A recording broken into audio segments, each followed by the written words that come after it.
setting up your meeting for custom streaming service. And it's lying to me.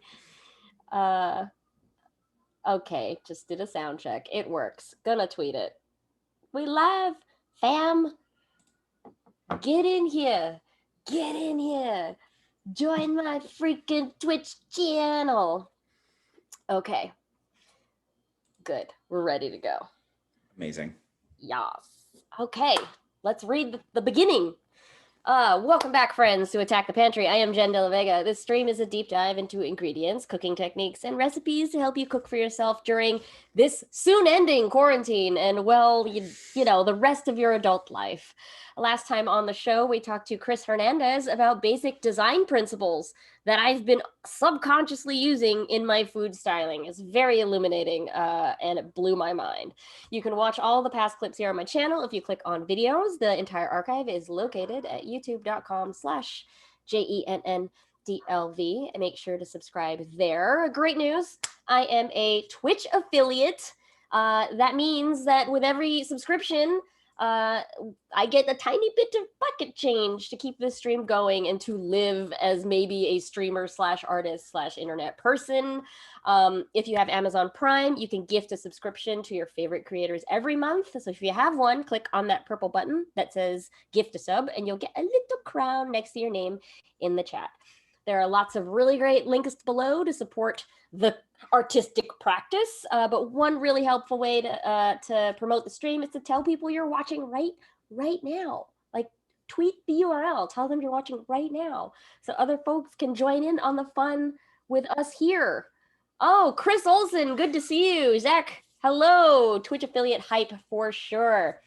And today, I want everyone in the chat to have those beautiful little crowns. Yes, we want you to look beautiful and royal. But hello, person who is speaking to me. I have a guest. Who are you and what do you do? My name, Jen, is Joe Lepore. Hi, audience. Oh, Joe, so glad to have you here. I am a comedian and writer, and we know each other because we both appear on Fortunate Horse D&D or RPG podcasts. Yeah. I, of course, am on Rude Tales of Magic. And I am on Fun City, but you all knew that already. The big two. Did you know that we're sister podcasts, friends? Like that we are recorded under the same production umbrella? Did you even know that we are sisters? Did you know that we are sisters? I think back to like the last time I had like fun in a group. Yes. Was when we did the Fun City Rude Tales game day / brunch at the Fortunate Horse studio on like March 7th. Yes, that was the last time I hung out with a group of people as well. I shared some photos earlier on Twitter. I will happily retweet that. What a joyous day. Joyous day. Who knew that it would be? What did we do? We played Werewolf. Mm-hmm. We played Code Names. Mm-hmm. Yelled at each other. Baked goods, yeah. Yeah. Tim yelled about sharing the cost of strawberries with Bijan, but it was all a lie for the past year, apparently. I didn't know. But it was so cool to like finally meet the other half of the studio. We have to do that again sometime. Why haven't we? We have to do a picnic. I believe most of us are vaxxed. Almost. Only one person is only half, but the rest of us are vaxxed already. I will be fully vaxxed as of this coming Tuesday. Soon we will picnic. Yes, I'm 6 days away from magic. Yes, I'm so excited for that. So excited, so happy for you. Thank you. But I mean, it's also kind of a sad day and memory because Taylor is leaving the studio, or at least we're moving the studio to another place. But what a wonderful just experience it's been, like sweating in the recording booth. I know. I was really hoping too, because during the pandemic, my girlfriend started working with a company that is in the same building as Fortunate Horse. Oh, really? Yeah. So I was like, oh my God, when this pandemic is over, we can we'll be commute together. We'll commute together. We'll see each other in passing. And no, not so much. I know. My goodness. Well, I'm excited for our new studio whenever it happens, but yes. And we don't have to do all of this so far away from each other. Totally. But glad to have you here. Welcome everybody to the chat. Good to see you, Justice, Chris, Zach, yay. Welcome everyone. So for the next segment of the show, this is where we show off what people have sent in. So if you'd like to be featured in this part of the stream next week, please make sure you tag me on Instagram, on Twitter at Randwiches, so you can show off your food that you're cooking. Or if you see something at the farmer's market, you don't know what it is. Or if you see a great food meme, especially if it has to do with eggs, I am so down to share it and look at it. So I'm going to share my screen, and I assure you it is clean and PG. Ooh, love that background. Thank you. I really want someone to write in and be like, Jen, I saw this at the farmer's market. I don't know what it is. And have like a picture of Bigfoot. Yes. That's what I would love that. That would make me so happy. I'd be like, well, this is how you would prepare it. We need to get all the hair off first. Shaving first is important. Shave it first. Whenever eating a primate, shaving is always important. Oh my goodness, we just got a raid from Alex, a party of 12. Welcome everybody, good to see you. Monotony, Gwem, Chris. My goodness, it's egg time. Can we get some eggs in the chat? Get some eggs in the chat. We're about to just start that segment where we show off what people have sent in. Toria, yes, James. Wow, what a crew. We got the UK crew up in here. UK and Philly representing. Glad to see you. I hope you had a very chill vibe over there on Alex's stream. Always guaranteed to be lovely. I believe you were doing a Calico game stream, which is like a cat cafe instead of Animal Crossing today. Whoa. We also got another raid from Rabbit House Games. Joe, raids on raids. I know, raids on raids. Joe, you are my lucky charm. We got 2 raids in a row. Oh, Connor, thanks for bringing in your Rabbit House Games crew. Welcome, everybody. More eggs in the chat. Thank you. Glad to have you all here. We're just about to share some things. This is from Hazel. Hazel's out in LA, and this is like dan noodles, which are spicy noodles. But this one looks like it has tons of like LA farmer's market greens all over it. Looks very crunchy and spicy. Mm-hmm. Have you ever had dan noodles, Joe? I don't know that I have, but it looks delicious. Good. This is we'll be seeing it later. I'm a bad food photographer. This is making me hungry. I know. I mean, that's the danger of this stream in general. It's you are going to be hungry. I hope you have a snack nearby or have plans to eat later, because it gets intense because we talk about food a lot. I have some plans. Okay, good. I have some plans. Good. Whoa, Nuclear Eagle Fox, thanks for the sub. Welcome to the club. Oh, and Zach also got a sub too. Wonderful. Yes, we do want to eat this photo. That's what we want to do. Shout out to Nuclear Eagle Fox in the chat. I was on an improv team for many, many years called Eagle Fox. No way. Sans the nuclear, but yeah. That's awesome. Oh, famously had to shave my head on stage with that team. You did? Mm-hmm. Wow, that's commitment. We had to recreate the Mona Lisa using only our hair. Imagine if I did that. You'd have a lot more to work with. Just lose all of it. No, actually, she had long hair. Never mind. I would not have to shave it off. I know what the Mona Lisa looks like. I'm a cultured person. Yeah, it's like that lady. That lady. And she kind of like, she has that face. Yeah, she has the face. Yeah. Smiling, not smiling, we don't know. Really, what's she looking at? This came in from Ian. This was just a really delicious looking sandwich sent in from Ian. It's a braised pork, lager roasted onions, red jalapeno, chipotle oil, pickled red pepper, fermented chili oil, cream cheese. with a pot of Creole jus on the side to Whoa. dip that bad girl in. Low country sloppy Josephine. Girl, let me get in that tub with you. Wow. This looks It great. feels like there's a lot going on with each ingredient in that, but the final product looks like it really comes together. Yeah, it's very streamlined, Yeah. slight cross section there. Yeah. Very beautiful, and it's making me hungry. It reminds me of what we have up here.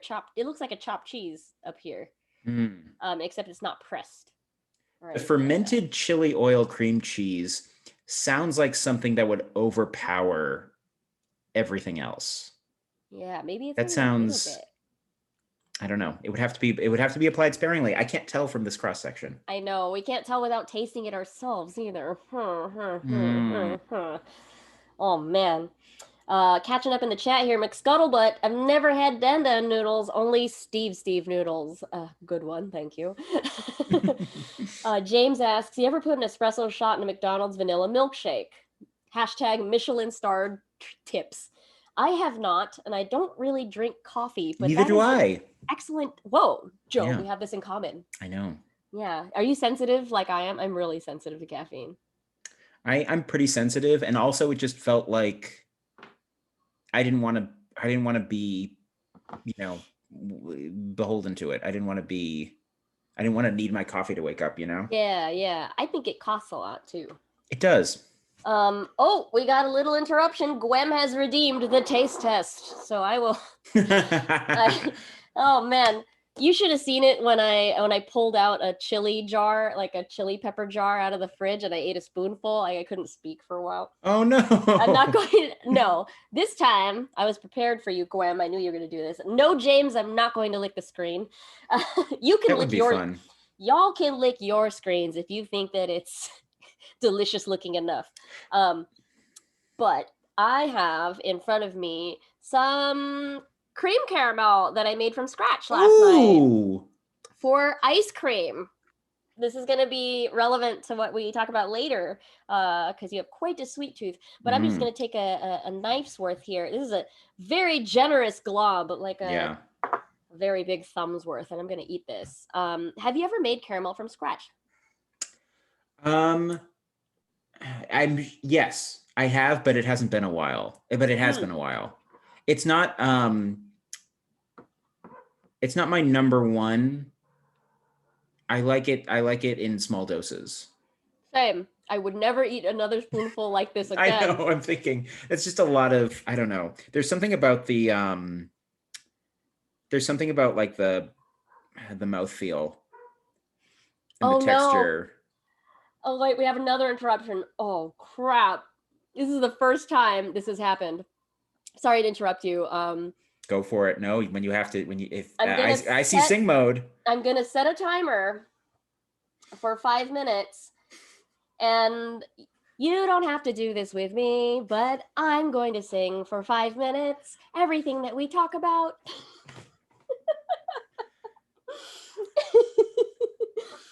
Catching up in the chat.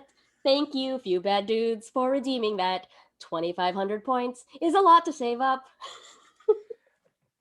Jen, I was thinking about how you had turned the taste test around to being just an excuse for you to eat some caramel. But now there's a real cost. Welcome to Attack the Pantry, the musical. Finally.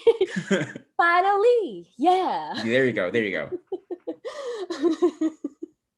I'm not gonna. I would join you, but I don't want you to lose viewers. No, it's all right. They brought this on themselves by redeeming the sing along. What hath you wrought upon us, Few Bad Dudes? You gotta give it up for a Few Bad Dudes. They're gonna make you sing. Y'all, this is the first time that I've had to do this. And maybe I don't have to keep going up. I can go down. Go down. You can always go down. Oh, see, wonderful. You have a wonderful singing voice. Many in my life have Disagreed. No, not at all. Oh, thanks for the follow, Night Sky Ajera. Gonna read this comment from James. Shorty's like a melody in my head that I can't keep out. Got me singing like na na na every day. It's like iPod stuck on replay. Ay. I don't know that song. I think you nailed it. I think you got it. But continuing with the rest of this segment today, James actually had sent in this skate park on Instagram. Whoa. Check it cool. out. There's an egg. It's a skate park that's also an egg and a frying pan and a piece of bacon. Oh, I see that now. For those of you who don't know, I am learning how to skateboard, and it's been a year and I'm still learning. Here's another angle of the skate park. Eep. It's skate park. Yeah. Have you had any really gnarly falls on the skateboard yet? Yes, I have. It really sucked. Oh, I'm sorry.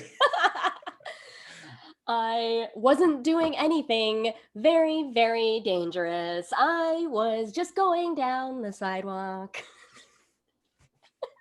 It's gonna happen. It's gotta happen. And I fell on my left side. Ooh. And dragged my shoulder on the ground. No. The ground. And I still have a giant scar here. And my bruise was the size of a watermelon. Good. Oh my God. But I'm fine. I recovered after It's impressive that you're still doing it after that. I would be done, I think. Alex, it's true. Singing makes it sound so much more sinister. And James, thank you for sharing that link in the chat. How many Save more that link till have? after the show. We still have a minute of singing to go. A minute? Oh my God. It's totally okay. I grew up with lots of music and musicals, so I can vamp even when I'm singing. Are you a musical person? Yes, I am. What's your favorite musical? Jesus Christ, Superstar. Okay. But specifically, Heaven on Their Minds by Judas. Okay. My mind is clear now, at last, all too well. And it also doesn't help that my brother plays the piano. Got it. And so every holiday we were singing. Couldn't figure out a word to rhyme. I may sing. Nothing else ends in ing. What could you do? And it's over. Oh, we did it. I am sweating. I'm sweating so much. Somebody's going to hit it again right now. Screw you, Chris, for redeeming that. Wow. Excuse me. Around the world, yeah, I could have done a Daft Punk just for 5 minutes. Yeah. Just around the world. Yes, we do have to redeem that option more often. It's been there in the chat for the last couple months, and that's the first time we've done that. So thank you. I need to drink water. So moving on. Friends, if you would like to be featured on this segment of the show, whether I am singing or not, please send your food photos to me on Instagram and Twitter. Yes, Joe. Jen, I think you need to check the chat. What happened? No! I'm gonna have an asthma attack. Oh my God.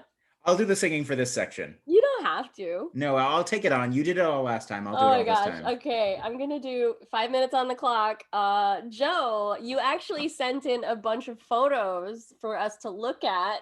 This is kind of perfect. You get to sing your answers. Let me just catch up in the chat really quickly. Good Halloween practice, yeah, for song covers, yes. Nuclear Eagle Fox's BF played Caiaphas in the local production of Jesus. Oh, wow, yeah. Eggs in the chat. Thanks, everybody. We are ready to go with this. Joe, tell me about these cake pops. These cake pops are from the early days of the pandemic.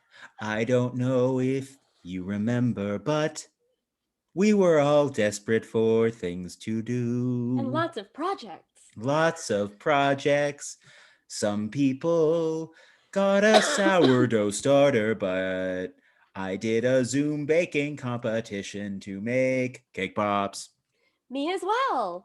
Really? We didn't do cake pops, but we did what's it called? So we did buns. We tried to do a British Bake Off equivalent. So we also did it over Zoom. But it looks like you used Fruit Loops for their mouths.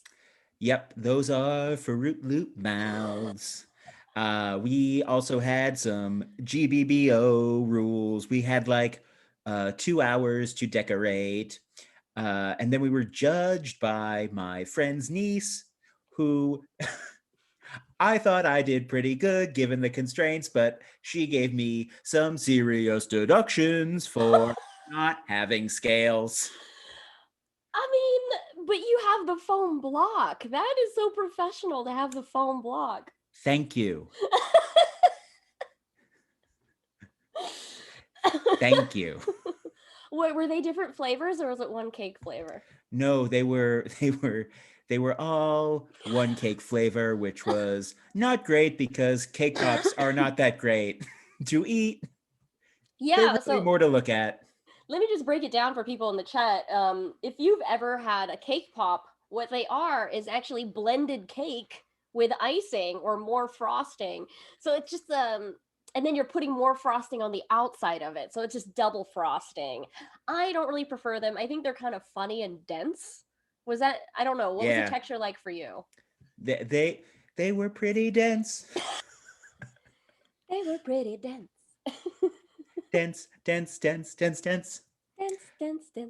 I ate like one, and then we said, no more.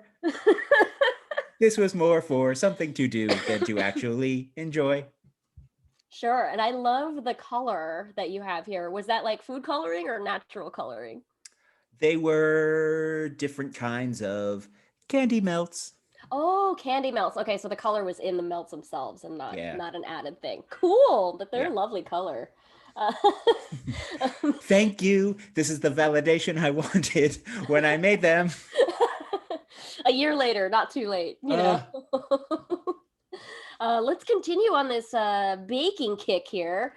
What's with these chocolate chips? These are my go-to chocolate chip recipe. I was digging through because I'm not a huge food photographer. That's fine. But I did find these. I think I took this photo because these were sort of the end of the dough, last sheet, a little larger than usual. But these are my go-to chocolate chip cookies, and they are Christina Tosi's recipe. Oh, from Milk Bar. Cool, yes, cool. And it looks like there's 2 different types of chips in there, right? We've got semi-sweet and we've got milk. We've got semi-sweet and milk. We've got semi-sweet and milk. We also, you don't see it in this photo, but these are finished with some flake salt. Ooh, the flaky salt. Was this from our stream? Our cookie stream? Or is this another time? This was another time. I make these a lot. Oh, cool. That's great. I love that. Catching up in the chat from Toria, my friend had a polka dot themed wedding and the cake was decorated with loads of cake pops, but there were loads of people, so it was perfect. Yeah, that sounds great. Nice. Oh, and Chris, I answered your question without knowing what your question was. How much time is left on that singing? There you go. 10 minutes of straight singing. Oh, thank you, Joe, for taking that on. Friends, I can't believe you made us do that. Wow. But yeah, these are actually, I think these are actually from the batch I made before the cookie stream, which we made them in December one day, just because it was like after Thanksgiving and just feeling like it was getting colder, so there were fewer opportunities to see friends, and also like we hadn't seen family or anything on Thanksgiving. So I made a double batch of these and bagged them all up, and we spent a day just driving around Brooklyn and like showing up at friends' doors and being like, "Hi, we have cookies." I did that too, and I have to do that soon too. I made a lot of molasses oatmeal cookies, which are like a cross between the two classics. So I'm excited to share those with friends. Amazing. Yeah, it was a great day. It was a good excuse to see people, and everyone was very happy to get them. So, it all worked out. What's going on here? So these are from, this is some more holiday period baking. These were another sort of like friends baking thing where we were making gingerbread, and they all had to be themed. So I made some X-Men gingerbread cookies. You have the cutouts that are this specific? So I had some cutouts that were in some different shapes, but then a lot of it was also like cutting it out myself. Oh, wow, dude. that is a commitment. Wow. That's amazing. Listen, I was still reeling from the fish debacle of earlier in the pandemic, so I really wanted to show up with these. I mean, yeah. Look at Nightcrawler. I love that one. Thank you. I think Storm came out the best in my opinion. Lovely. But also, these were the best of the batch. Because there were a lot of cookies. Yeah. You also sent me this one. What happened? It just didn't come together, Jen. I think the yellow icing wasn't behaving properly, and yeah, he didn't work out. And it turned out there's a lot more detail in that costume than I originally realized. Nightcrawler can really be reduced down to those, just like a red triangle with some blue on the outside. Right. But this was a failure. Sometimes we have failures, and I think it's important to acknowledge those, because we can't learn otherwise. I am not a very avid baker myself, and I am very new to piping. Like, I piped my first cake like in August, during the pandemic. So this looks good to me. Justice says I love him. He's all yours. He's all yours. I love the work says Cyclops has a lot of motion to him. Yeah. Oh no, Wolverine. And Chris says blue nipples. Those are very low for nipples. I think that's part of the belt. He's pretty old. Yeah. It looks like someone took a bite out of his foot. Yes. Maybe. I can confirm that happened. Well, it was a good gingerbread recipe. It was a soft gingerbread. Oh. Which I like better than like the really crunchy ones that'll break a tooth. Yeah, I have a lot of dental work, so I can't do the snaps. Nuclear Eagle Facts asks, why does he have blue horns? Is it the hair? It's the mask. He has it's the mask. Listen, you can cross-examine every detail of this bad cookie. I admit it's a bad cookie. So there's only so far we can go here. Right. Things went wrong. I'm not trying to say that things went right. I mean, you showed us all the really beautiful. I mean, that cookie is also still beautiful in its own way, but these are incredible. Thank you. Yes. Thank you. Yeah. A few bad cookies, just like a few bad dudes. Yes, agreed. That happens. What's going on with this dish of marshmallow? So we're in Brooklyn. It's very warm today. Yes. And I'm thinking about summer and summer treats and warm times. And this was a s'mores pie. Wait, a pie? Yeah. No way. It's so good. I mean, it depends. So here's the plus and minus. This is 4 ingredients. So it's, especially for a summer thing, it's very easy to make. It's really quick, and when you get the broiler going and you get the golden brown effect on the marshmallows, it looks really great. But you got to have good chocolate, or there's no way to hide it if you don't. Because it's graham crackers for the crust, chocolate and heavy cream, and then it's marshmallows, and that's it. Whoa, nice. Yeah, because not good chocolate has a lot of cocoa butter in it, so it has a shine and doesn't really bond well with the fat of the heavy cream or like the liquid element of what you're talking about. So yeah, I know what you mean. Was this difficult to eat? It was a joy to eat. It was a joy to eat. It was a delight to eat in every way. You said it. It sets. It's a cold pie. Got it. Okay. So you let it set, then you top it with the marshmallows, broil that, and then put it back in the fridge and serve it cold. Cool. So it's there's no goopiness or anything if you're serving it out of the fridge. Okay. Cool. Yeah, I mean, I'm still trying to wrap my head around like baking things at all. So thank you for explaining that to me.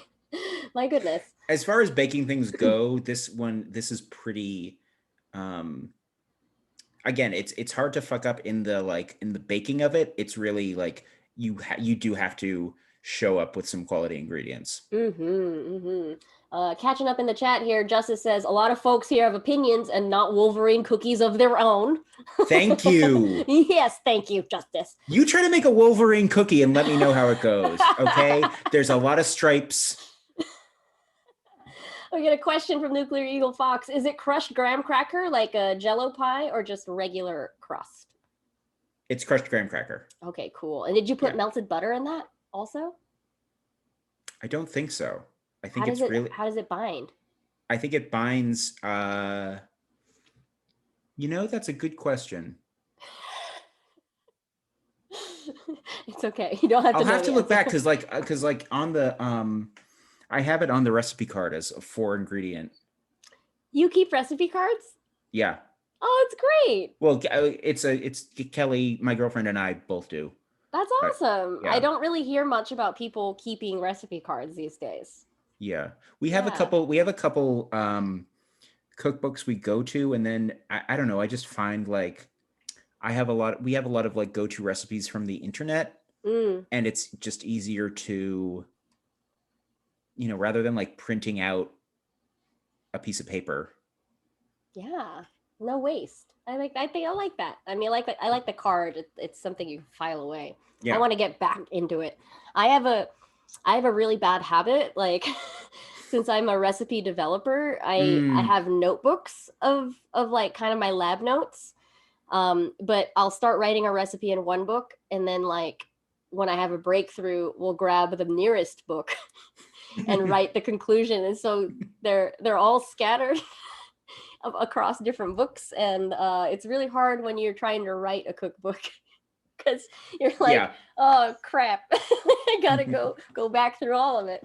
Oh, Rude Love, welcome to the chat. It says, I really want to eat this, or the previous slide there that we were looking at. But this is a wonderful sight to see, and you are actually expecting another box of this soon. I know. What's going on here? So I make my own ice cream, and I make my own fake Jenny's packaging. No. So this was an amazing Christmas present from my girlfriend's sister and brother-in-law from this past Christmas, and they got me a 3-month Jenny's subscription.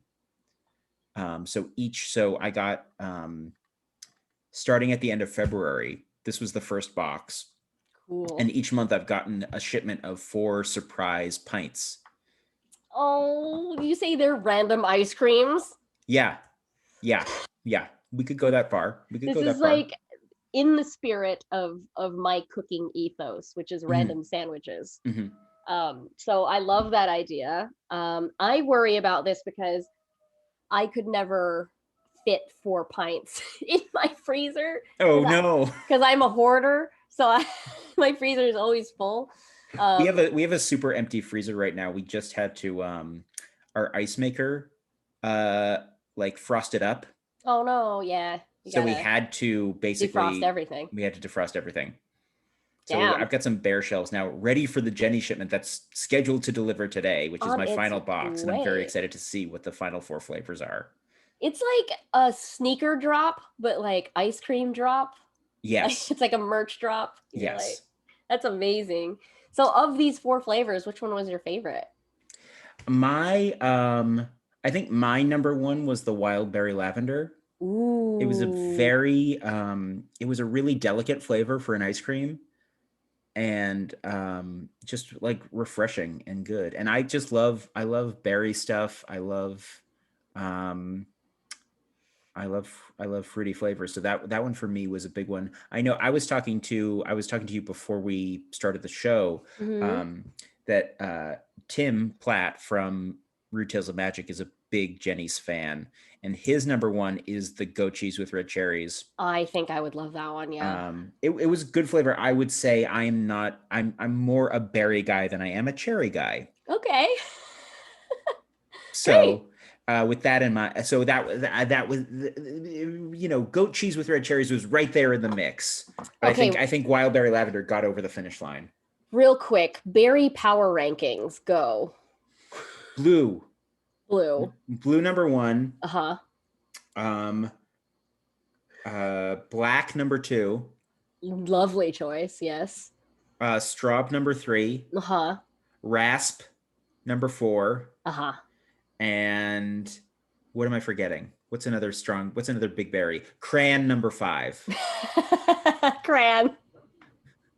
Amazing. Cran, you get in there, but yeah, limited uses. Not a number 1 seed there. I love Rainier cherries. Have you ever had those? Those are the orange. They look like the Yoshi fruit. Yes. Orange with the red blush. Those are my favorite. And I'll say blackberries as well is next, and then nice. Straubs. So cool. But we're pretty aligned up there in the top choices. Cool. Nice. Sorry. Let's see. Oh, lots of action happening in the chat. Toria says, absolutely, freezer always full. You are someone after my own heart. James says, it's more efficient if the freezer is full. Disagree. Your freezer should have a little room, just as a practical fact for everyone that is watching. Your freezer should have enough room for the air to circulate so that frost does not build up. Whoa, thank you for following Rude Love. Welcome to the club of Attack the Pantry. Yes. Ice cream is cream, milk, sugar, eggs. A cake is basically the same plus flour. Therefore, mix ice cream and flour to make a cake. Actually, theoretically, that should work. Though I would say that the eggs have probably denatured too much in the freezing process, so they've broken those protein chains, and so you probably would have to fortify that with more egg as a binder, but I'm willing to try that. You would end up with some kind of, I don't know, ice cream cake? Ooh! I love that. I also think it would appear more like a whoopie pie, like that really springy, foamy texture. I think that's what it would look like. Just because we've already emulsified the cream and the eggs and the sugar, that's already one unit, so it's hard to make a rise out of that. But it's a good theoretical thought. Like, let's keep that in our back pockets for the chopped exercise later. What about cherry berry? Yes, cherry is a berry. Yes. No love for the blue raspberry. Oh, we got a posture check from GHG show. Okay, thank you for that. Thanks for checking on our well-being, friend. LT, welcome to the chat. My fridge stopped cooling. I lost everything, even my Snickers ice cream bars. I'm so sorry. That sounds condolences. Awful. So sorry for your loss. Yes, we're very sorry for your loss. But you have no idea, going back to this ice cream, you have no idea the next batch that you're getting. Did they give any hints on Instagram or anything? Nothing. I have no clue. Wow. I also wonder if there's going to be a little something extra in the box, because I don't have a picture of it, but in the last month's shipment, there were also 4 special ice cream spoons. Oh, cool. So I don't know if there's going to be another little side treat.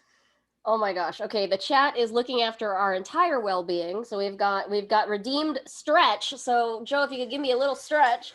Oh. And then also a hydrate and tell the people what you are drinking also for those who might not know what it is. Again, today we're getting an early little taste of summer.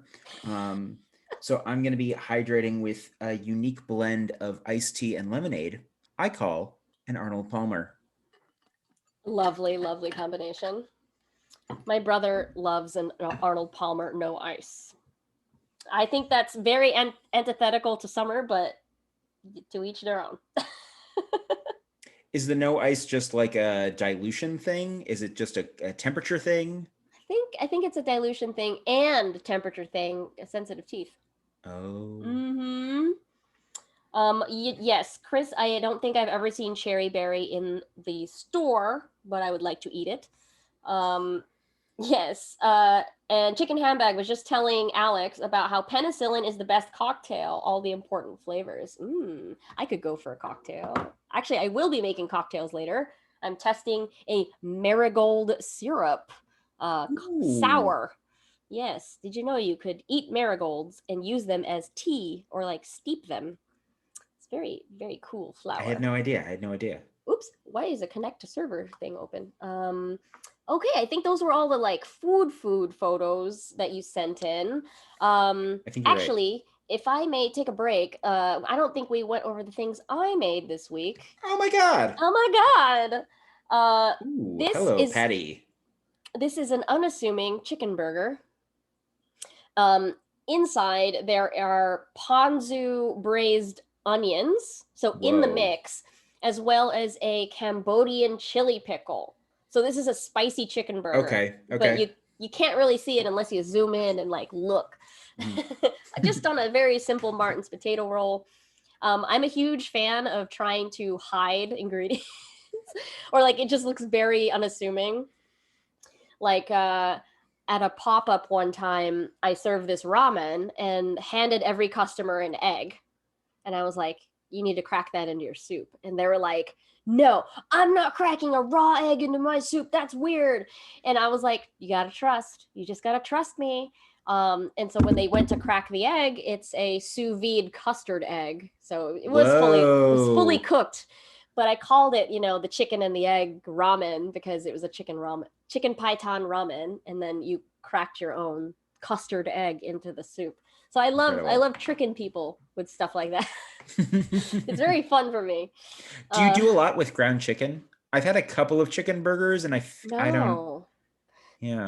I only did that because there was a recipe I was testing that used ground chicken, and I was like, there's still this whole other half pound I don't know what to do with, and so I made that burger for myself. Also, I am an adult. Well, I don't know what these are yet, but they are already speaking my language. They're little mini corn dogs, little dippers. Amazing. Oh, these look so good. Adult. Yes. I'm testing a parade chapter right now, and so like a carnival food situation. So there's a lot of batter so good. And deep frying. They kind of look like hush puppies, but they got the little hot dog in them. That was my dinner the other night. Amazing. Dinner at my house. Dinner and breakfast look very interesting at my house all the time. I want those with like a flight of 10 sauces. Yes. Oh, that's my favorite thing. I love that. There was a French fry place in the Lower East Side that you could get as many sauces as you wanted. Pommes frites. Remember that place? Yeah. And it burned down, and then they were going to reopen. I think they moved. Yeah. It was always run by Filipino people, and they were convinced that I was some kind of soap opera celebrity. And they would never let me pay. And That's I was great. Like, I mean, it was cool, but they kept calling me Geraldine, or like Josephine or something like that. I was like, that's not my name. That's a hard thing where they won't take no for an answer, but also like it puts so much pressure on you to feel like at someday you're gonna realize I am not her. Yeah. She doesn't live in New York City. What horrible imposter syndrome. I know, it was very weird, but I've eaten a lot of French fries at that place. Nice. This is Frito pie chilaquiles. Whoa. Because I had to make a Frito pie last night, but I didn't have the appetite to eat it. Eat the whole thing, and so I had it this morning. And a thing you can do, I know we don't like leftover nachos because they're soggy and you're like, ew, but then if you add an egg and rewarm it up with more salsa, it becomes this breakfasty comfort food from Latin America called chilaquiles, and it is delightful because the tortillas get crispy again when you refry them. Save those nachos, people. Come on. Right, save the nachos. I mean, unless you finish them all, because mad respect if you did.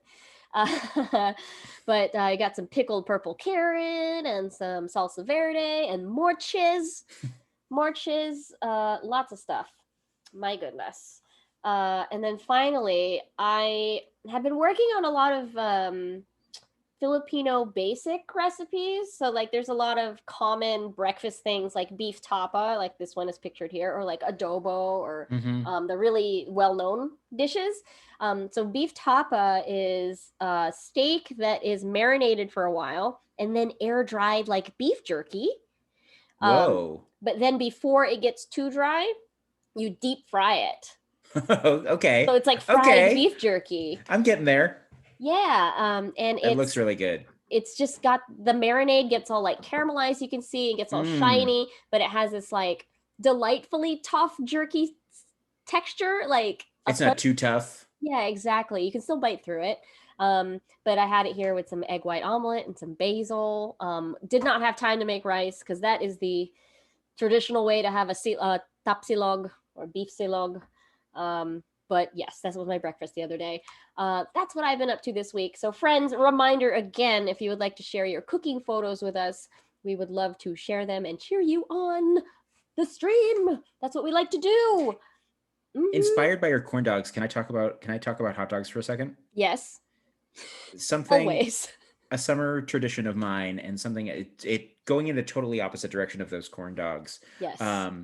A summer tradition of mine is I'm from Massachusetts, and there's a butcher from around where I grew up called Pearl, and they make their like signature item is a 1/4 pound hot dog. Oh, that's a large hot dog. It's a big boy. Is it it's like a big boy, thick or just really long? It's thick. Oh, girl. I don't know how to say it in a way that's not gross, but it's thick. And they're really good. It's really high quality meat. And so a thing I do most summers, and a thing I will probably be doing in a couple weeks, is ordering a shipment and having them having them packed with dry ice and overnighted to I Brooklyn. will happily go in on that with you if you need to save on a bulk order. We have we have a little back patio with a grill, and so do I. We like to grill some dogs. Yeah, cool. So with such a large hot dog, is there a consummate bread that also accompanies that? You know, as a Massachusetts boy, I'm a big fan of the New England style hot dog bun, which is the top split. Yes, I love like you'd find on a lobster roll. Right. Ideally ideally grilled on the sides. Yes. Which cannot structurally support a hot dog of this size, but we do it anyways. And it's great. It's just like a little napkin to hold. Right, exactly. Hot sausage. That's very funny. I love that. I can't wait to see these giant sausages. Catching up here in the chat. Yes, chicken handbag. Penicillin is everything. Yes. Cherry berry is a Midwestern thing. Okay. Now I know. I want it. And LT says, I miss heavily battered deep fried food. Yes. We were talking a few weeks ago during the 1-year anniversary of this stream about we were doing carnival food power rankings. Funnel cake was up there. I forget what else was up there. Corn dogs, yes. Cotton candy. Everything fried, pretty much. Yeah. Fried Oreos. Zeppelis. I don't know if you ever had a Zeppeli at a carnival. Oh, yeah. What's the is it the San Gennaro Festival Yes, in the one in September? Williamsburg, yeah. Yeah. And Well, there's Little the one in Italy. Little Italy too. Yes, there's three actually. There's also one in the Bronx. Yeah, I went to school up by Little Italy in the Bronx. Oh, So okay. Nice. Nice, nice, nice. But so the theme of today's chat is a sweet tooth, and we had talked about a bunch of baked goods already, but you also mentioned that you have a thing for weird sodas? What's going yeah, on? I love a good soda. I don't drink. Got it. So I am often on the hunt for an unusual non-alcoholic beverage. I mean, Stewart's is a great brand. Stewart's is a great They brand. tend to have a lot of the kind of soda jerk, like way back flavors, Mm-hmm, right? mm-hmm, Yeah. mm-hmm. Do they do a black cherry? I think. They definitely do. Yeah, I love that one. I think a couple of their flavors, I think like their orange, um, and even like their root beer are a little too sweet for me. Mm-hmm. But I really like their key lime. We're talking a lot of summer flavors today because it's all that's on Yes. my mind. And Yes. their key lime is a great soda for the summer. It's more than just like it tastes, I don't know what you think you're getting out of a lime flavored soda. It tastes nothing like a Sprite or like a Sierra Mist. Mm-hmm. It's got a lot more to it. It's got a lot more tang, I would Yeah. say. And it's just a great time on a Yeah. hot summer's day. It's great. I think key lime has a little bit of this like mellow, mature flavor. Mm-hmm. And then with Sprite and Sierra Mist that you're talking about, that's always like a lemon lime. So it's got Right. this like that lemonade. And then the bubble, I think, is also pretty aggressive on a Sprite. Like I don't Yeah. think the bubble on Stewart's is very aggressive. It's actually No, a not much at all. smaller Perrier kind of level. Yeah. uh, but I think the only place that I know of in Manhattan that has a Stewart's dispenser is Whoa. a Hill Country Fried Chicken on 25th Street. Mm. I Because think I you're I think know you're correct. I like that black cherry, and I'll go and get a refill. I love it so much. But yeah, I mean, this is a great starter for people who are new to soda flavors that are outside of our our vocabulary of the Coca-Cola franchise. Ooh, what's this? So we were talking favorite berries earlier. Oh, true. Yes, And we if you were. recall, listeners, my number one was blueberry. Yes. So here we've got a Captain Eli's blueberry pop. Where did you find this? I found it in a supermarket when we rented like an Airbnb up in the Catskills one weekend. Mm-hmm. And we were in a random supermarket, and I found these. Wow. And they're great. Listen, there are a million blueberry sodas out there, but I think this no. I was like, I've never literally had a blueberry soda. What are you talking about? It's really great. It's another great summer flavor. Yes, I'm sensing a pattern here. Yeah. I like the quality of my Wolverine gingerbread. I am honest about the summer. I'm feeling summer. I'm so ready for it. Me too. I'm very, very ready for it. Catching up here in the chat, Toria says, have you ever heard of the game Only Cans? I think you might enjoy it. Only Cans? My goodness. And LT, yes, you have mentioned that chicken fried gator before in the chat. I can't wait to have it one day. That would be so good. But cool. Like, do you remember it was very popular when we were in school, Jones soda. Do you remember that? Yeah.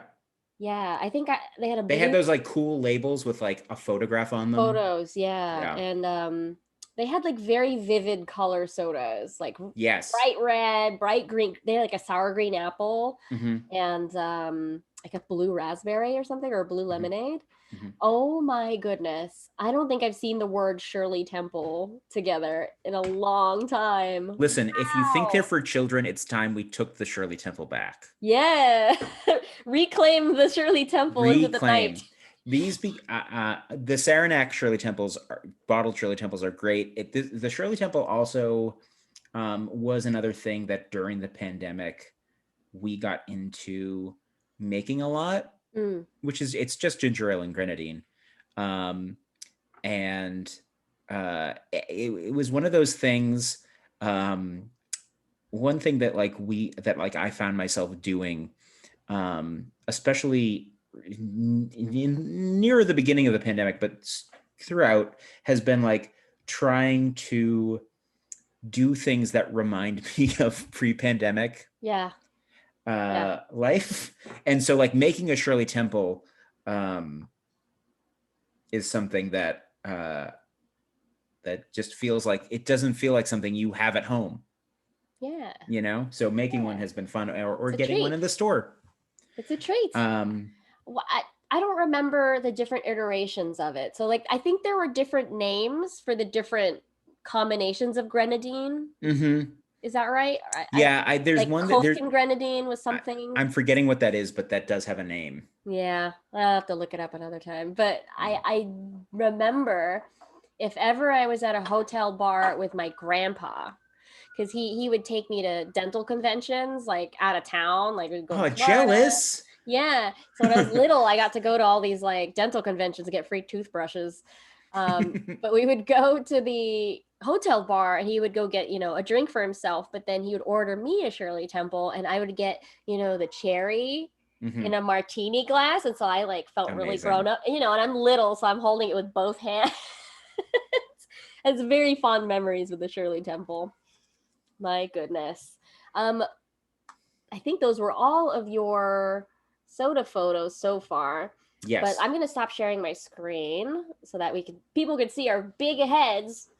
Chat, can y'all tell us about some of the cool soda flavors that you have had before, or strangest, most unfamiliar, or something regional to where you are? I'm seeing shout outs to Cheerwine. Okay, cool.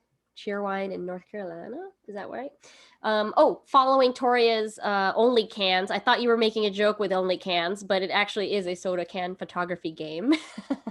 I love that.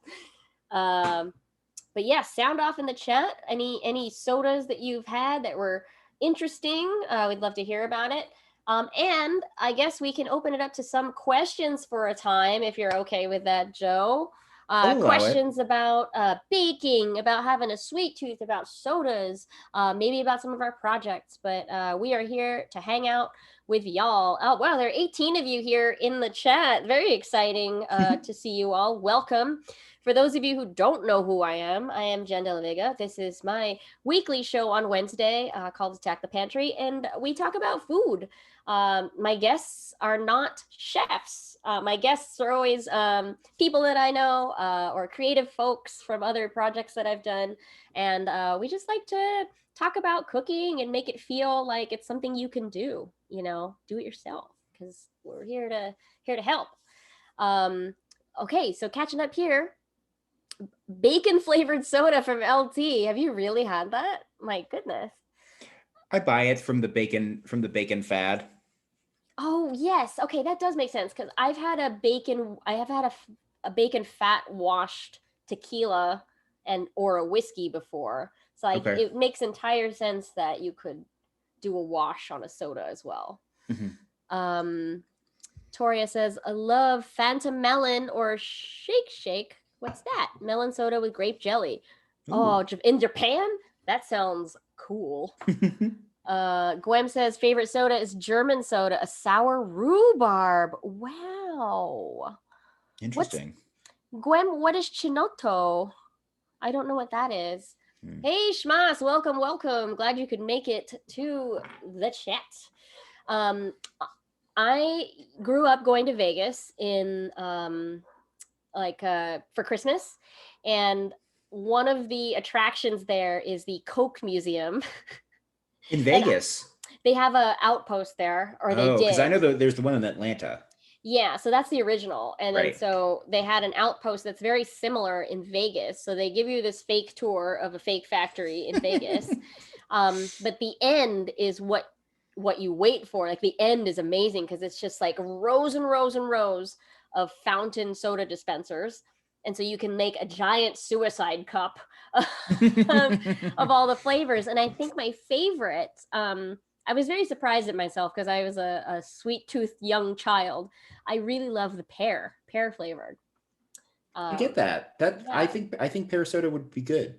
It was so nice. It was like not too sweet. Let's see. Nuclear Eagle Fox says Michiganders are very particular about pop, not soda. Okay, apologies. You have local brands like Verner's Ginger Ale and Rock and Rye. I've had Verner's and I like it. Michigan is also home to the Boston Cooler, which is ginger ale and ice cream. Wait, you can do that? Yeah. What? It's like a float. Oh, cool. Different kind of float. I like that. From earlier, Gwen is explaining the Chinotto. It's an Italian soda, which is from an unusual citrus fruit. Tastes sort of like Coke, but more natural. Nice. I'm gonna have to look that up. I'm sure we could get some of that from Italy here in Manhattan. A few bad dudes. Pineapple soda is the king of sodas. Cool. I don't think I've ever had that flavor, or maybe I have. Wait, I've had a pineapple soda in my day. Cactus Cooler is part pineapple. Is that right? I think that's part of the mix. But that's a couple flavors. Yeah, it's like not a singular flavor. Yeah. Toria says my mom is from Malta, where they have a bitter orange and bitter soda called Kinney. Cool. Schmoss is a huge fan of grapefruit soda. Great. Another one I love that I didn't think of and didn't pull a picture for is Polar makes a raspberry lime soda.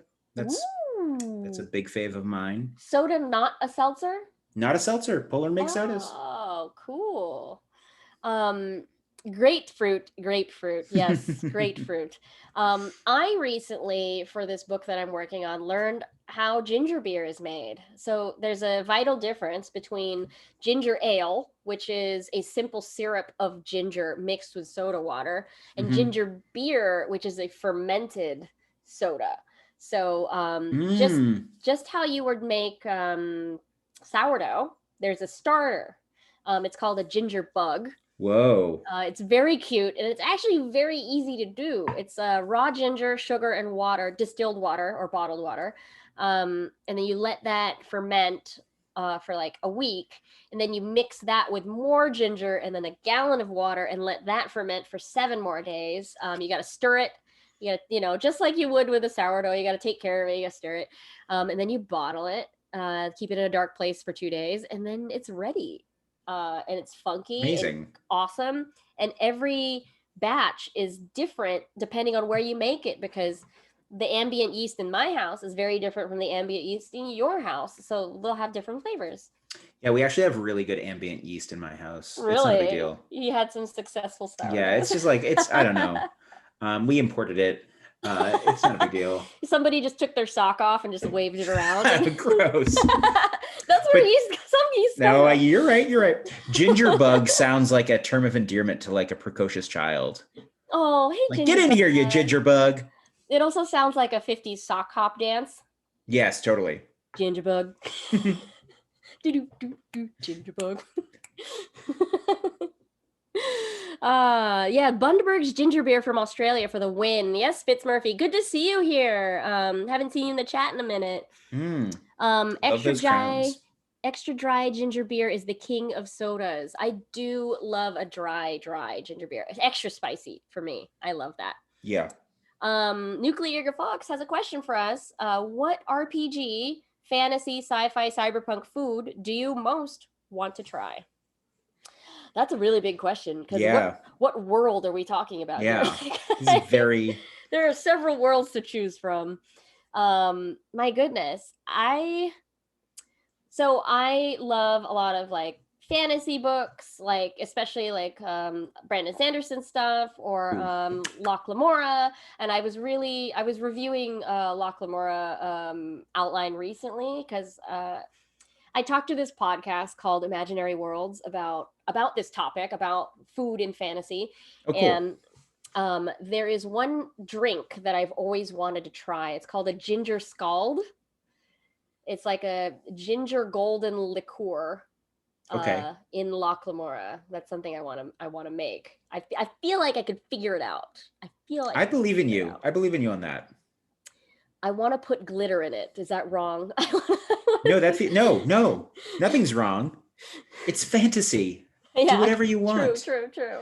I don't have a singular dish, but if we're talking fantasy food, the number one thing I would want to do is attend a feast at Redwall. Yo, hell yeah. Hell yeah. Any feast, really. The food descriptions in those books they're half the book. Yeah, oh my gosh. I follow a Twitter account that just tweets out, it's like Redwall feasts, and it's just like descriptions of food in the style of Redwall. I want to follow and that. It's always just like sometimes there's a lot of crap in my Twitter feed, and that's always a nice thing to see. Yeah, it's a welcome interruption. That's great. So follow-up question from our own podcasts. That's horrible in Shadowrun because most of New York 2101 is soy based. It was wonderful that one episode where we had real eggs. So I love eggs, but actually, you know what I would do? I want that chicken wing in the tea. Because we have, for anyone who doesn't know what I'm talking about, there's an episode where we go to an office and there is a giant drink dispenser, and you punch a bunch of buttons and it will spit out a random drink. And one of them was tea with a chicken wing in it. Great. I mean, we drink bone broth. Sure. That's You're not far off. Yeah. That's not weird. What about you? The food on my podcast is Tim. Not. It's from Tim's brain. Yeah. None of it is like, ooh, I really want to drink some acorn water. I think I just have to go. I think I just have to go with a boiled cake. I want to have a boiled cake. Yeah. I feel like I chimed in on a tweet somewhere way back when that cake was on the podcast. Like, there is no technical way that you could boil the cake. Like, you can put it in a bain-marie, which is in another container, and water surrounding it. You can steam the cake. But you could not boil the batter, or the water would incorporate with the batter and give you a murky mess. But I'm choosing to believe that thanks to Cordelian physics, sure, a boiled cake is possible in a way we can't possibly understand. That's true. If physics are different in that world, that means that water does not vaporize the same way it does here. So you might go straight to the sublimation, and it's just a flash of heat. And you could have a fantastic boiled cake. That is my fantasy science. That's really funny. Oh, wow. We have so many folks in the chat. Thank you all for being here. But I'm going to catch up here. Shma says, I want the weird packets from Spy Kids they put in the microwave to turn into a perfect burger and fries. Oh, just like in Back to the Future, where they put the little thing and it's a giant pizza. Yeah. Yes. Something from Roald Dahl. He describes awful but are often interesting food. True. Fitz Murphy says, a pie made by Hot Pie from Game of Thrones. Any type of pie. I'm a fan of savory pies. Me too, big time. Especially if there was a big ass wolf on it. Hell yeah. Give me a wolf tart. Shma says, I mean, if we're talking D&D, we got to have a hero's feast. Yeah. Remembering that fake bacon whiskey drink you made for me years ago. Oh, I did do that, didn't I? It's like it was a smoky whiskey drink. Yeah. I'm glad you remembered that. That's so funny. Only cakes in tins, like how Christmas cake is boiled. Yes, that's what I was talking about, Toria. Aren't a lot of English puddings boiled? You just wrap it in a cloth first. Yes, but that is not directly boiling the cake. Yeah, going in a cloth in the bowl is not like direct boiling. It's an indirect boiling. Thank you all for getting technical with me on that. I love it. I love this. What we're talking about in this fantasy podcast is throwing a bunch of flour in a pot of boiling water and out comes a cake. Yeah, and not dumplings. We're not talking about a wrapping in a cloth. For those of you who are just joining us, I am here with Joe Lepore from Rude Tales of Magic, and we are answering your either questions about sweets and baked things or sodas, or just hanging out here with us. Give us 10 years, we'll get there. Yes, we will have the technology, just like how we thought we would have flying cars in the year 2000. My God, how disappointed was I? But we've gotten so much more. A little too much more than we bargained for, actually, Yeah. I think.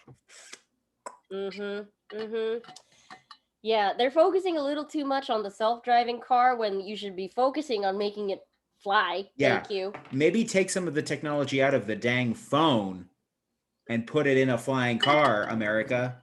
This thing is jail. I don't need this thing. I don't need this thing. Need to take it away from us. Divert your energy, friends. Divert the energy. Friends, divert your energy. Divert that mental energy. Yeah, let's CRISPR some weird wheat that turns into a cake when it hits water already. Yeah, just automatic cake. Just throw it. Like, what if you threw it in the air and it meshed with the ambient humidity and just became a cake that like hit somebody in the face? That would be that's a world I want to live in. Right? Here's my question: is it just cake, or is there also frosting that gets incorporated somehow? Oh my gosh, I feel like there has to be some like follow-up water gun pellets. Okay. Like it's a sprinkle. Oh, it's a bunch of different sprinkles. So you've got the batter powder, like the cake powder, and then you've got sprinkles that then expand into icing that just lands perfectly on the cake from the force of it flying. Just like, I don't know. Just making stuff up, guys. Yeah, like those weird dinosaur pills. Yes, totally. Yes. Throw a cake in a tub and watch it expand. Yes. And then use it to it's a towel that you've wet and then wrung out and then can use to dry yourself again. I never understood the compressed towels. I have to soak this towel to use the towel. And it's wet. But I want it to be dry. I don't know. Don't ask me to explain science. I don't get any of it. Did you ever have those, what is it, dinosaurs? Yeah, it was the dinosaur pills absolutely. that expanded. Yeah, I did that in that bathtub. Yeah. Yeah, when I was 3. Okay, just because I did this yesterday. Kidding, not yesterday. Let's see. Oh, wait, what about food from Breath of the Wild? Ooh, evil cake. Yeah, the monster cake. I thought it was weird in that storyline that the little girl had to eat the monster cake. I was like, that girl's possessed. Breath of the Wild. There's a lot of calamity in Hyrule, and there's a lot of darkness. There's a lot of malice. It's true. So I was obsessively playing Breath of the Wild from Christmas up until maybe 2 months ago because I got too far and I was like, I love this so much, I don't want to beat it. So I got through 3 of the big machine things, and Divine Beasts. Yeah, Divine Beasts. And I was like, nope, I'm gonna start playing Hades. That's sort of where I am. I've done all 4 Divine Beasts, and I haven't played in a couple weeks because we got a puppy, but also I don't want it to be over. I have probably like 20 shrines left. And then Ganon, and that's it. Yeah, so I think I have about 20 as well. And I downloaded that expansion also when I started it, but I haven't done the expansion yet. I'm just trying to get through Hades' Fated Lists, which is the 100% like achievement thing. Yeah, it's hard, but I love it. I love Hades. I haven't started Hades yet. It's so nice. Just find all the Korok seeds. You'll never finish. There are 900 of them. Yeah. That's not and it's also like finding the Korok seeds isn't that fulfilling. It's just like, you got to look for a weird rock. Yeah. And move it. And, I'm not doing that 900 times. Yeah. I feel like I have to encounter them naturally because I'm going to drive myself nuts if I do that. But I am a person who naturally climbs to every peak anyway. Sure. Or like, oh, that looks funny, I'm going to go touch that thing. ends up being something. It's very funny. Nuclear Eagle Fox says, fun fact, Pillsbury et al. Used to make cake mixes that only required water. I do remember that, like Duncan Hines devil food cake. Yeah.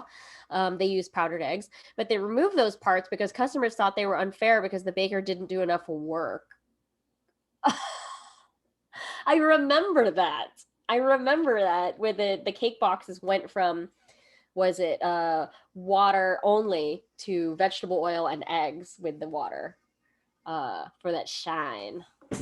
That's funny that people wanted to do more work as a baker, but you're buying a convenience thing anyway. Is it that? So it doesn't sound necessarily like the bakers wanted to do more work. It sounds like the consumers of the cake wanted the bakers to do more work. Maybe. Which is maybe that's fucked up, America. God, what's your deal? God. Ugh. Friends, I think we're nearing the end of the stream, but that means it's time. It's time for our mental exercises. Friends, let's pretend we're on Chopped. If you don't know what this TV show is, there's a mystery basket with 4 ingredients in it, and chefs have to use them to make a dish. In our case, you, the chat, will tell us what's in that basket. So, fast fingers, please shout out an ingredient for us to put in there, and the first 4 will be the ones that we use. There are no wrong answers. The purpose of this exercise is to think about how far ingredients can go and maybe inspire your next meal. I'll go through each of those ingredients individually, but feel free to just start shouting out how you'd combine 2, 3, or all 4 of the ingredients. No pressure at all. Imagine that you have a basic pantry and all the tools and time you need. Just remember, feature the stuff in the basket. All right, what are we going with here? Coca-Cola, grapes, fruit and vegetable peels, Toria. Good ingredient. Wow. And wildflower honey. Sorry, Gwem and MMH. We will not get to your ingredients, but the first 4 are going to be the ones that we use. So okay. Coca-Cola, grapes, fruit and vegetable peels. For example, like orange, banana, carrot, and potato peels. Actually very versatile. And wildflower honey. Nuclear Eagle Fox, you are reading my mind because I have really bad allergies, and one way to get around that is to eat wildflower honey. Excuse me. So let's just go through these ingredients one by one, and then everybody, you can just start shouting out. I mean, you can start shouting out now, but I'm just going to explain some things. So Coca-Cola is a soda, obviously. We're talking soda today. We're talking soda. Appropriate. Very nice. I don't actually know the flavor profile of Coca-Cola, but it is very sweet, and it's carbonated. But it can be reduced back down to a syrup to be used in a various amount of ways in sweet applications. But something cultural and awesome is that in the Philippines, we use soda as a marinade for chicken. So think about it that way, that it has that sugar that you need in a sort of marinade or sauce situation. Mm-hmm. You just need to balance it either with an acid or a fat, depending on what you're really going for. It's also a common ingredient, I know, in barbecue sauce. Yes, that is true, because it reduces and has so much sugar in itself. Grapes. I feel like we know what grapes are. I feel like we know. Class, do we all know what grapes are? We know what grapes are. If you don't know or you're unfamiliar, we're not going to shame you. They are a type of bread. They're a type of bread. Joe. Sorry, am I just an agent of chaos on Attack the Pantry this week? No, it's perfect. It's perfect. Grapes are a fruit. They're very, very juicy. They are the base ingredient of a lot of juices. Like, actually, a lot of juice blends use grapes to cut the flavor or to dilute a really strong flavor. So cranberry juices actually have a large percentage of grape juice in them. So does apple juice. Any blend that you will see. Aren't they a type of tomato? I don't think so. I think it's the other way around. Tomatoes are kind of fruit. But grapes can be dried. They can be freeze dried. They can be rehydrated in another liquid. They are the base of wine. They can be fermented. Those peels, depending on whether or not you use the peels, will determine how tannic the mixture is, either in marinade or whatever else that you use. Fun thing that I learned that you could do was grill grapes. Whoa. If you keep them on the stem, you can grill them whole and they will get this lovely little smoky flavor. And that's a great appetizer. Grilled grapes with blue cheese is very delicious as a salad. That makes sense because they contain so much moisture. Like grilled pineapple works, so why wouldn't? Yes.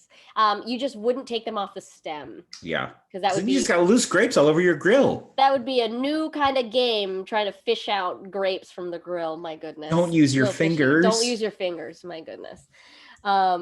Let's see. I'll talk about wildflower honey. It depends on where we are, where it is, but different flowers yield different flavored honeys, if you can believe it. So buckwheat flower will have a dark color and sort of that honey wheat flavor, which is very cool. And so like acacia honey is much lighter. So depending on where you are and what flower it is, that wildflower will really impart the flavor profile of the honey. The amazing thing is honey does not expire. That's true.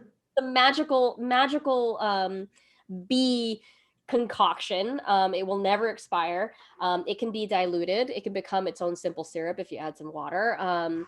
In any preparation, make sure you're mixing it in hot. Otherwise, it will get stuck.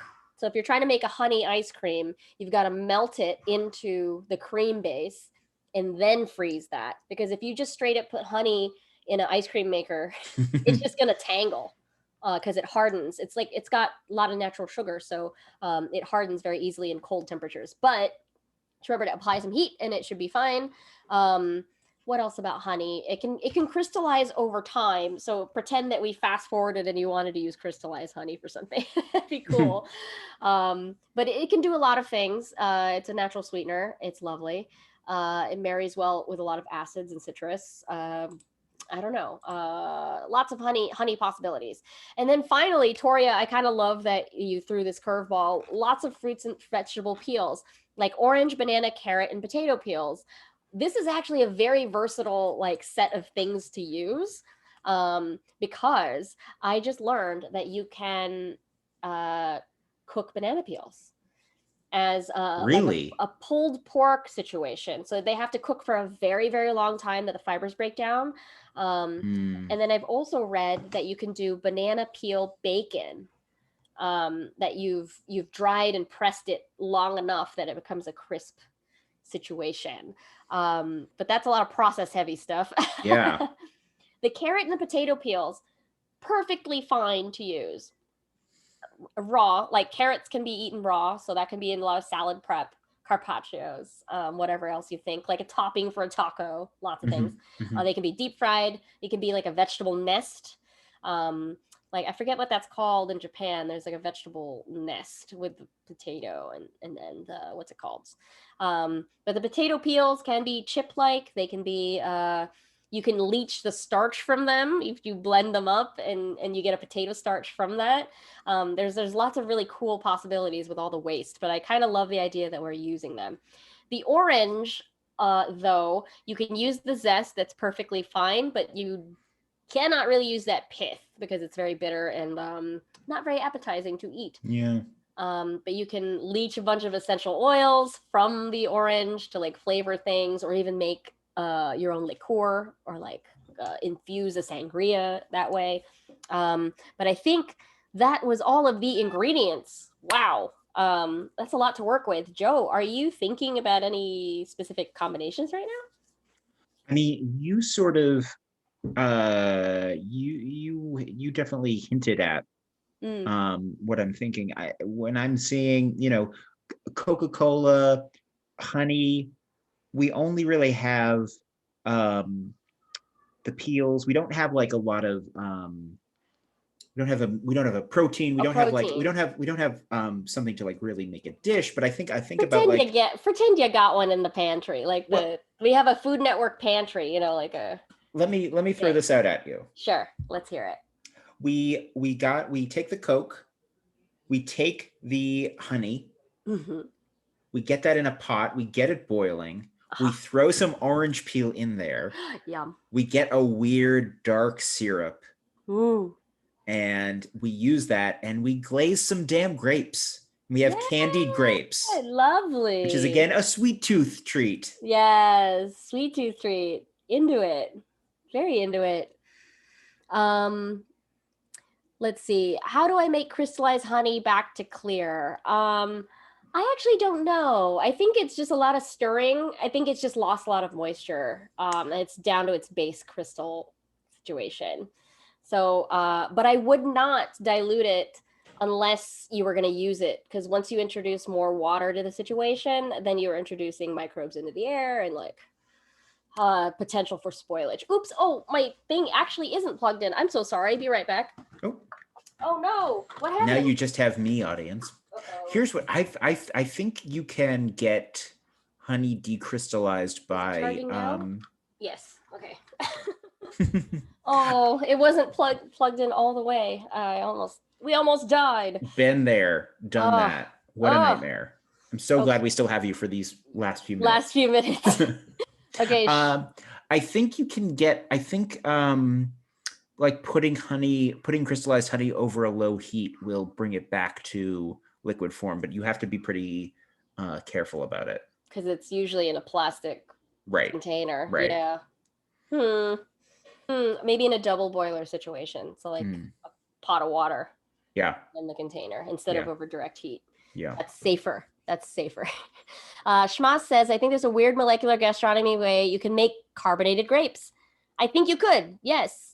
You could do that with grapes and Coke and then make a syrup of Coke, honey peels for like a shave ice sort of vibe. Oh, that's cool. Summer vibe. I love that. That's really cool.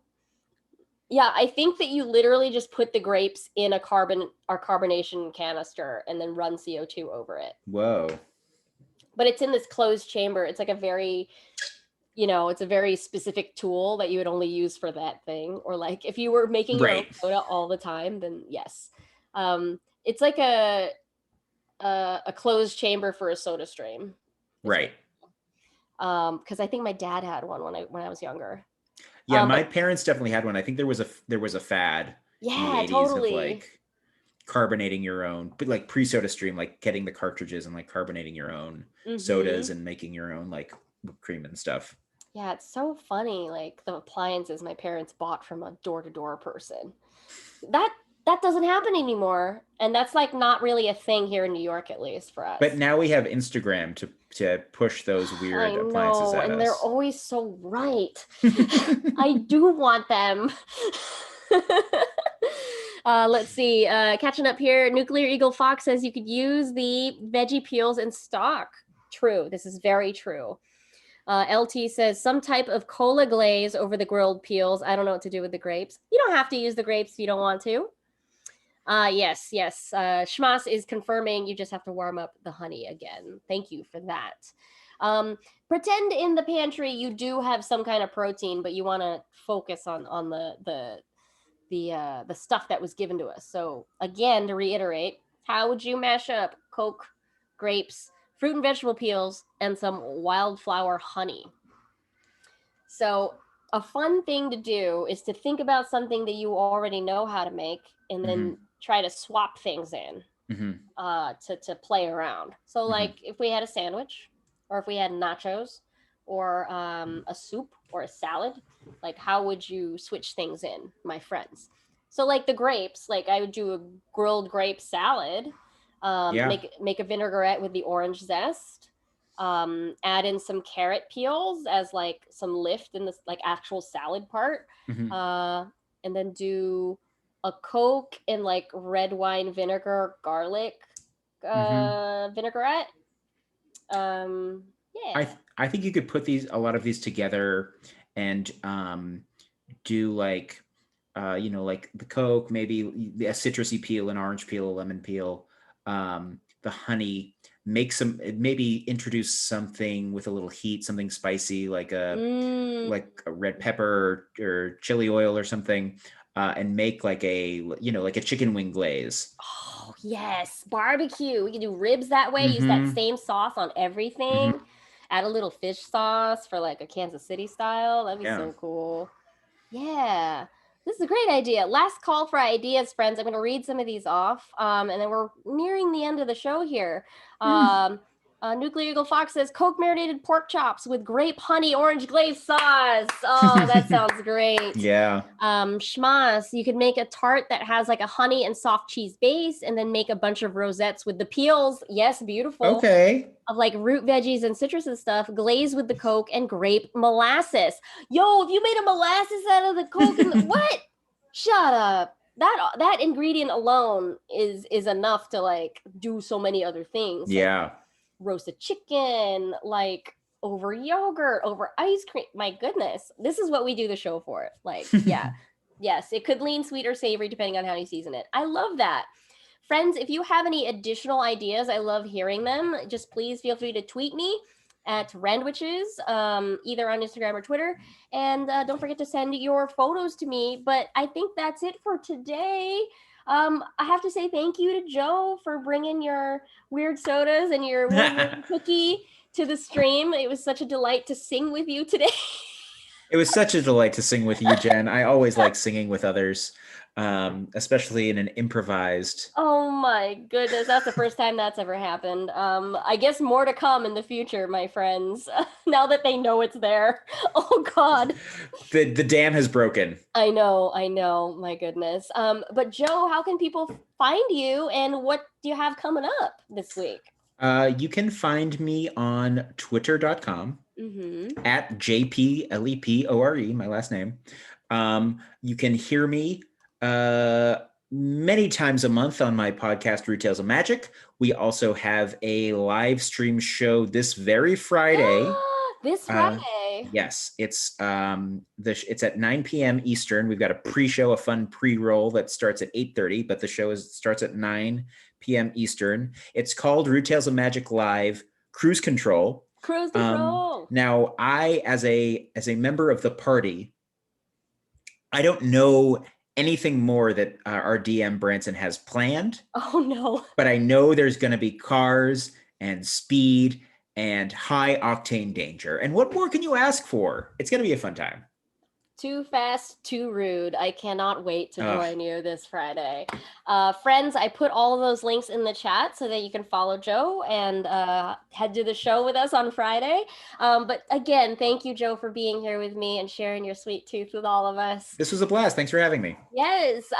Surprise, next week on Attack the Pantry, we welcome Carly Bernardo and Christopher Hastings. Never heard of them. I know, there's complete strangers to both of us. That's going to be, you're probably going to have to stretch a lot. They don't know a lot about food. So just be prepared with some icebreakers. Sure, and, some games. Yeah, some games. Yeah, I'll have a whole nother backup show prepared and some other guests in case they choke midair. Yeah. But friends, hopefully we'll see you again next week, 5 p.m. every Wednesday here on Attack the Pantry. See you later. Bye, everybody.